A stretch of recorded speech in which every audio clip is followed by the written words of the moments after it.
Hi guys, part 5. Pupunta po kami sa museum. Ayun po yung museum mo. Ayan po yung pintuan. Bili na dito. Para kita dyan. Ito yung parang pintuan na yun. Tara ma! Mamaya magpi-playground din po kami. Apa. And magbababos din po siya. Sakit ng... Huwag ka umawak.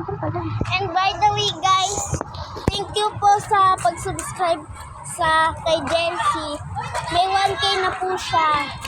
And subscribe nyo din po ang ate Nicole po sa TikTok. Pati na din ako, hoy. Hoy! Isa ni makinaan na po yung kanya. Oh yes. Akin, Blackpink Forever. Blackpink Forever daw. At tapos po Blackpink _ 4 tapos Eva.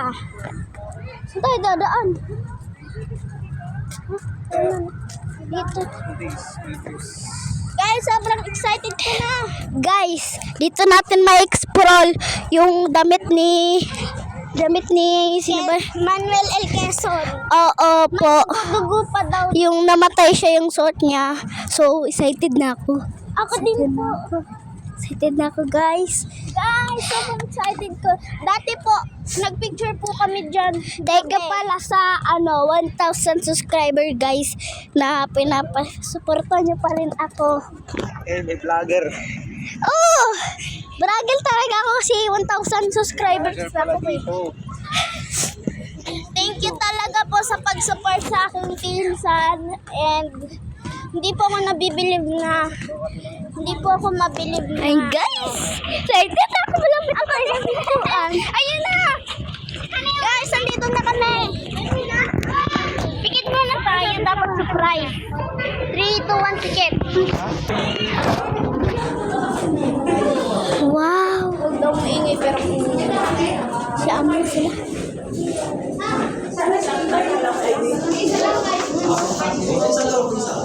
Dito.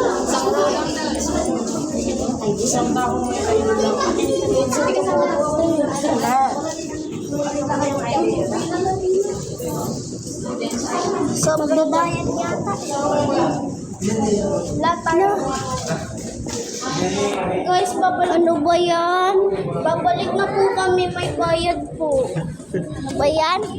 Kabiset. Inuubos natin oras natin sa paglalakad. Yung pala may bayad. Wait lang, punta natin si Papa. Punta na tayo playground. Ayoko, gusto ko makita yung damit ni Henwan Quezon. Wala na, bawal na yun kasi kailangan talaga ng bayad eh. Kailangan mo kasi ng ticket.